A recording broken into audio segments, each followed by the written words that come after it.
महामना तथागत बुद्ध जो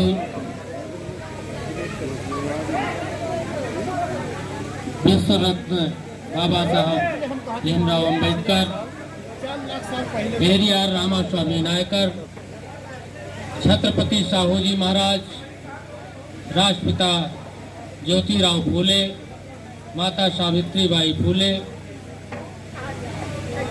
महामना रामस्वरूप वर्मा,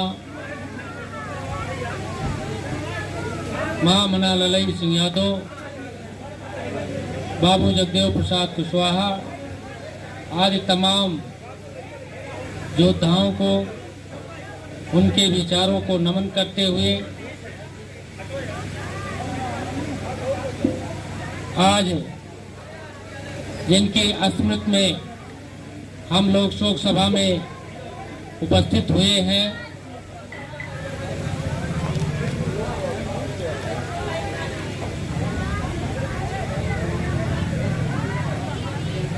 प्राणपति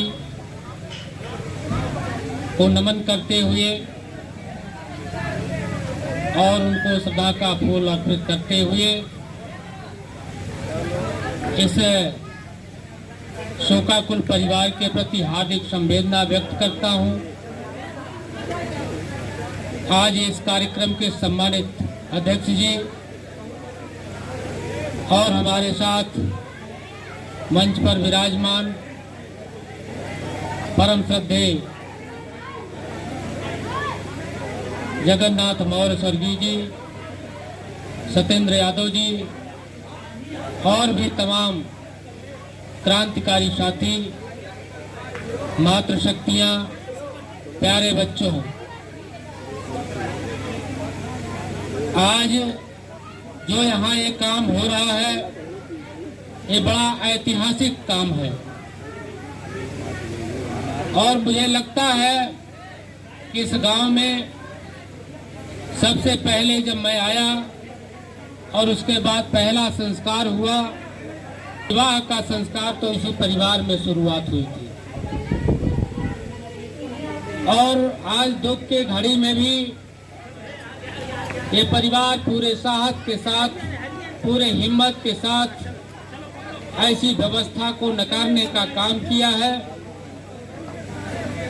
इसलिए हम इस परिवार को धन्यवाद ज्ञापित करते हैं। मित्रों, शोक सभा क्यों की जाती है, इसकी आवश्यकता क्यों है, इसकी समाज में जरूरत क्या है, ये निश्चित रूप से आपको जानने की जरूरत है। और जब आप जानोगे नहीं, ज्ञान नहीं होगा, तो आप दूसरे के बिछाए हुए जाल में फंस जाओगे, भ्रम जाल में फंस जाओगे। जैसा कि आप जानते हो, अर्जक संघ का मानना है, महामना रामस्वरूप वर्मा जी ने जब अर्जक संघ की स्थापना की तो उन्होंने दो चीजें कही कि दो पहियों पे चलने वाली गाड़ी है अर्जक संघ, जानो तब मानो। और इसी चीज को बहुत पहले महामना बुद्ध ने जो कहा था, उसी पर चलते हुए जानो मानो की संस्कृति को वर्मा जी ने डेवलप किया। महामना बुद्ध ने कहा था कि किसी बात को सच इसलिए मत मानो, किसी मोटी ग्रंथ में लिखा है, और किसी बात को सच इसलिए मत मानो कि बहुत दिनों से हमारे पूर्वज मानते आए हैं, या किसी बात को सच इसलिए मत मानो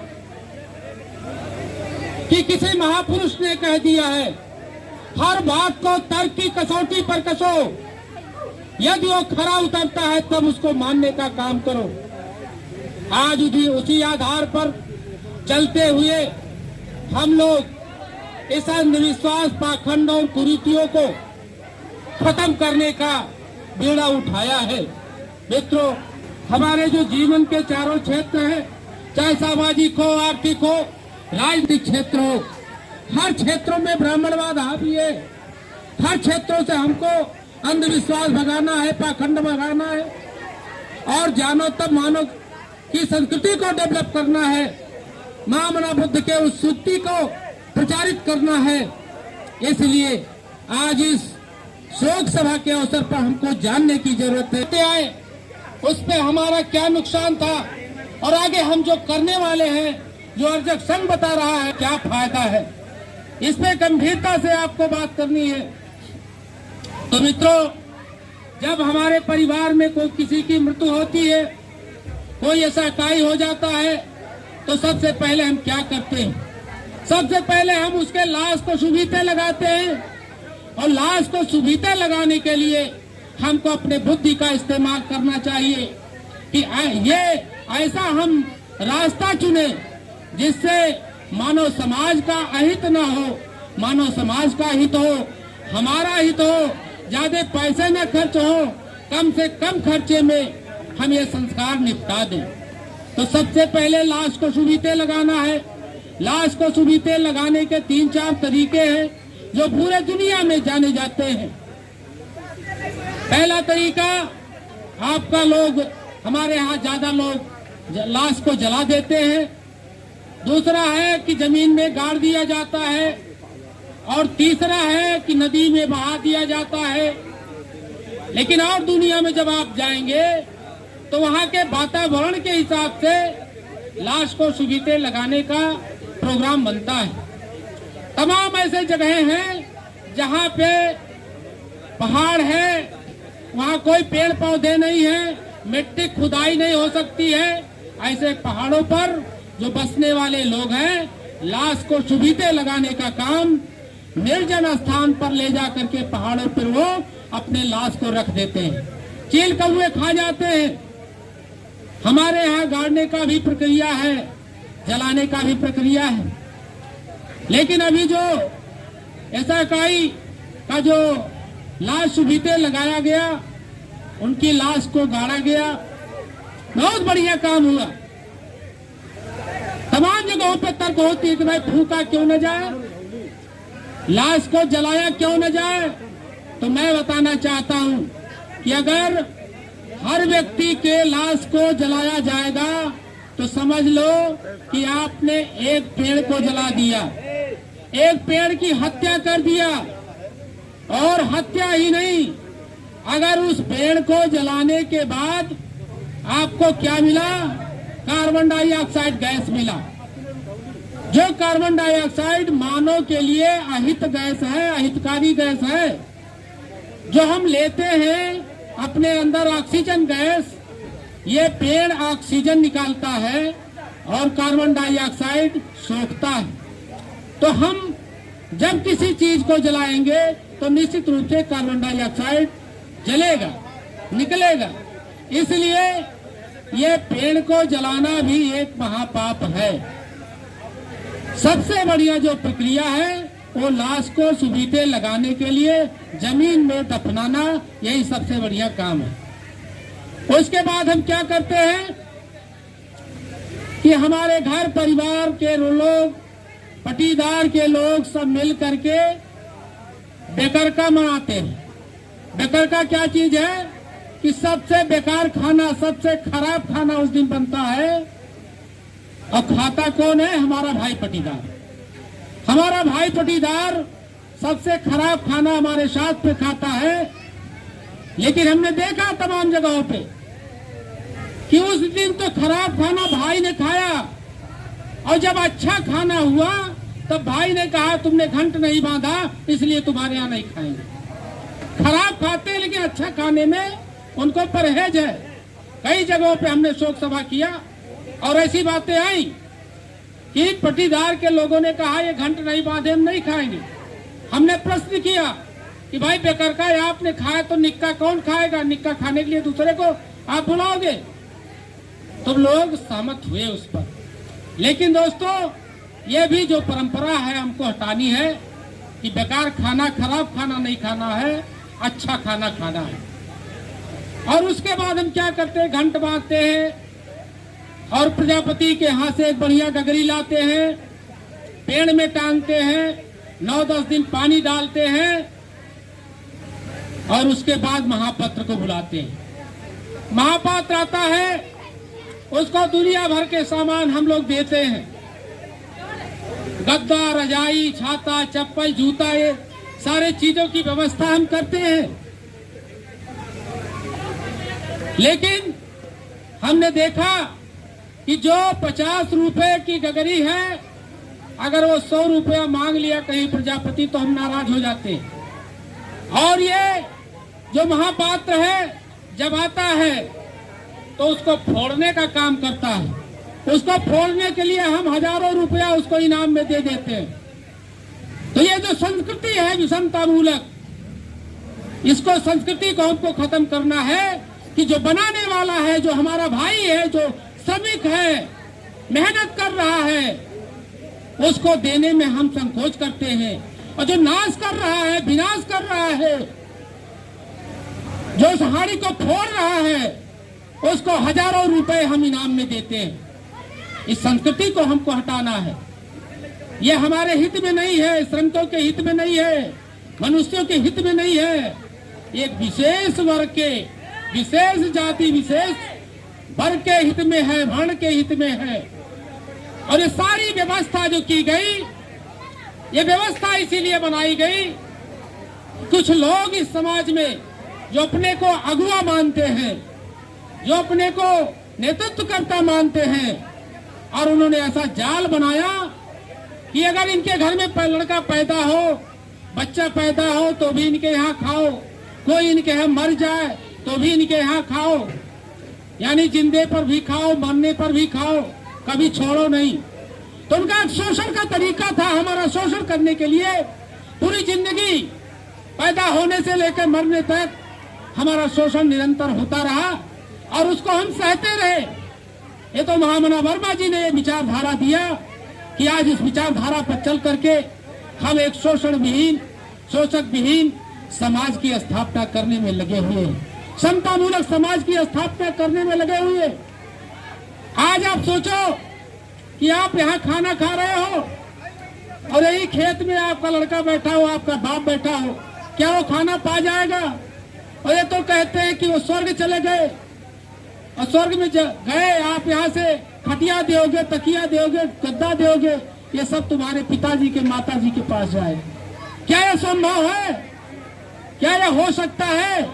और अगर आपके दिमाग में है कि नहीं हो सकता है तो इस परंपरा को आपको तोड़ना होगा, इसको आपको खत्म करना होगा। इसलिए मित्रों, ये सब बताने के लिए शोक सभा आयोजित होती है और ये बताने के लिए कि हमारे जितने नात रिश्तेदार हैं, हित व्यवहारिक है, सबको बुला करके एक शोक सभा किया जाए, उनको उनके दिमाग में डाला जाए कि अब अमुक व्यक्ति, फला व्यक्ति अब इस दुनिया में नहीं है, और उसके कृतित्व और व्यक्तित्व पर प्रकाश डाला जाए। आज जो माता जी की मृत्यु हुई है, इन्होंने एक भरा पूरा परिवार छोड़ के आपके बीच में गई है। इनका बड़ा चरित्र उत्तम रहा है, व्यक्तित्व बहुत बढ़िया रहा है। हम तो बराबर आते जाते रहे हैं, बातें हुई, मुलाकातें हुई हैं, बहुत बढ़िया चरित्र रहा है। तो इनके चरित्र पे वर्णन होना चाहिए और उनकी जो अच्छाइयाँ थी, उन अच्छाइयों को प्रचारित करना चाहिए। उनके उस पद चिन्हों पे चल करके उनको हमें शोक संवेदना व्यक्त करनी चाहिए। तो इस तरह से दोस्तों, हमारे बीच में जो इस शोक सभा का मामला है, इस शोक सभा सिर्फ इसीलिए होता है ताकि हमें जो ब्रह्म भोज था, जो मृतक भोज था, इसको बंद किया जाए और इस तरीके से हम एक सुखी जीवन व्यतीत कर पावे। आज हम कहते हैं कि हमारे बीच में 50 साल में मर गया आदमी, 10 साल में मर गया, 80 साल में मर गया। ये हमको तय करने की जरूरत है कि हम कई साल जिंदा रहना चाहते हैं। ये हम तय कर सकते हैं कि हमको 500 साल जिंदा रहना है कि 1000 साल जिंदा रहना है, या जब तक सूरज और पृथ्वी चांद है तब तक हमको जिंदा रहना है। ये हमको तय करना है। मित्रों, हमारे जीवन में जो हमारा जीवन है, 3 पन्ने की एक डायरी है, 3 पन्ने की एक किताब है। पहला पन्ना है जन्म, अंतिम पन्ना है मृत्यु, और बीच का पन्ना है जीवन, जिंदगी जिसे हम कहते हैं। तो जन्म कहाँ हो जाएगा, किन परिस्थितियों में हो जाएगा, ये हमारे बस में नहीं है। मृत्यु कहाँ हो जाएगी, किन परिस्थितियों में होगी, ये हमारे बस में नहीं है। लेकिन जो जीवन है हमारा, जो जिंदगी है, वो हमारे बस में है। हम जैसा चाहे वैसा अपनी जिंदगी जी सकते हैं। हम चाहे तो डाकू बन सकते हैं, हम चाहे तो बुद्ध बन सकते हैं, हम चाहे तो अम्बेडकर बन सकते हैं। वो मेरे ऊपर निर्भर करता है कि हम कैसा व्यक्ति बन सकते हैं, कैसा जीवन हम जी सकते हैं। इसीलिए मैं कह रहा हूं कि मेरे ऊपर निर्भर करता है कि हम 100 साल जिएंगे कि 500 साल जिएंगे कि 1000 साल जिएंगे। और इसी दुनिया में, इसी संसार में हजारों लोग ऐसे, हजारों नाम आपको ऐसे मिलेंगे कि जो जब तक ये सूरज और पृथ्वी चांद रहेगा तब तक वो लोग जिंदा रहेंगे, तब तक वो लोग अमर रहेंगे। इसलिए हम कह रहे हैं कि अगर आपको हजारों साल, लाखों साल जीना है तो उसके अनुसार आपको समाज में काम करना पड़ेगा। आप समाज के लिए 1 घंटा काम करते हैं तो आप 100-200 साल जिएंगे। आप समाज के लिए 2 घंटा काम करते हैं तो 400 साल जिएंगे। समाज के लिए आप 18 घंटे काम, 16 घंटे काम करेंगे तो जब तक ये सूरज और पृथ्वी चांद रहेगा तब तक आप जिंदा रहेंगे, कभी मरेंगे नहीं, कभी मरेंगे नहीं। और वो काम महामना राम स्वरूप वर्मा, जगदेव प्रसाद कुशवाहा, पेरियर रामा स्वामी नायकर, छत्रपति साहू जी महाराज, डॉक्टर भीमराव अंबेडकर जैसे, महामना बुद्ध जैसे सैकड़ों हमारे मनीषियों ने सिद्ध कर दिया कि उन्होंने समाज के लिए काम किया।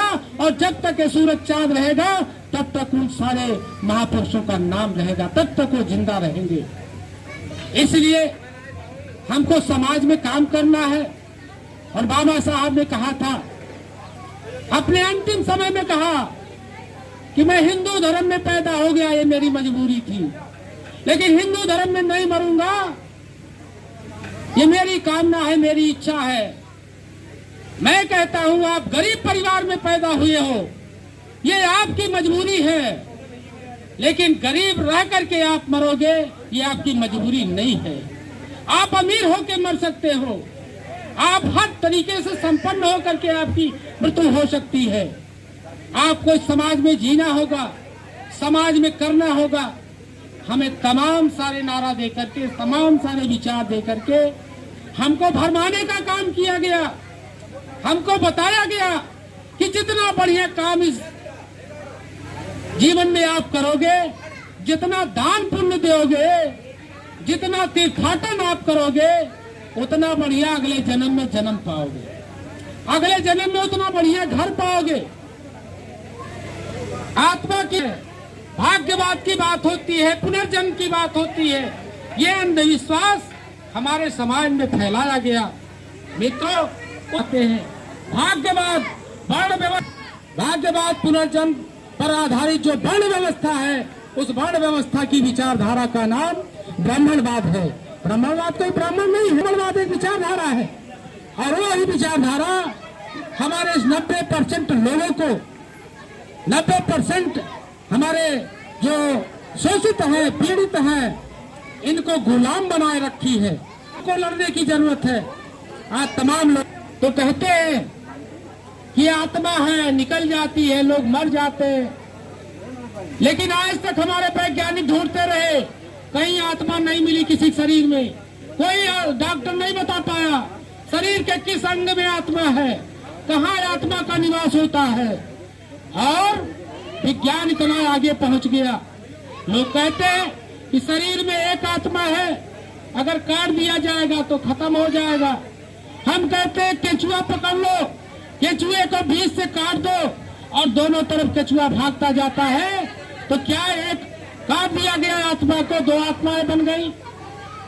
अमीबा ऐसा जीव है, जो लोग साइंस पढ़े होंगे जानते होंगे, अमीबा ऐसा जीव है कि उसके लाख टुकड़े आप कर दो, हर टुकड़े में जान, हर टुकड़ा जिंदा रहता है। आत्मा कहाँ चली गई?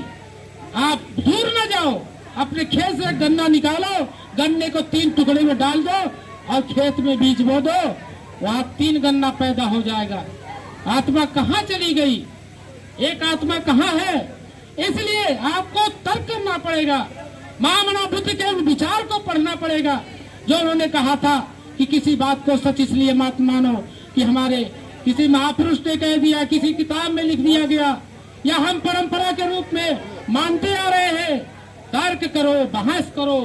जब तक आप तर्क नहीं करोगे, बहस नहीं करोगे, तब तक आपका दिमाग नहीं खुलेगा। और तर्क और बहस पर रोक लगा दी गई। आदिकाल से हमारे जो है लोगों पर स्त्री शूद्र नाध्यताम का नारा दे दिया गया कि स्त्री और शूद्र को विद्या नहीं मिलेगी, हमको विद्या नहीं दिया गया। हमारा दिमाग हमारा गुलाम कर लिया गया और उसमें जो भी कचरा उन्होंने भर दिया वो कचरा निकल नहीं रहा है। इसलिए हमको अपने दिमाग को साफ करना होगा और उस कचरे को निकालना होगा और मानववादी विचार जो हमारे पुरखे हैं, बाबा साहब है, रामस्वरूप वर्मा है, उनके विचारों को पढ़ना होगा और उनके पद चिन्हों पर चलना होगा। मित्रों, इसलिए आज इस शोक सभा के माध्यम से जो एक ऐतिहासिक काम इस गांव में हो रहा है, इसको आपको सजो के रखना है और आस पड़ोस के गांव में भी ऐसे शोषण परक विषमतामूलक संस्कृति को खत्म करके समतामूलक संस्कृति की स्थापना की जाए और इस तरीके से संस्कार डेवलप किए जाए। यही हम लोगों के लिए एक अच्छा कदम है और हमारे जो मृतक हैं उनके प्रति सच्ची श्रद्धांजलि होगी।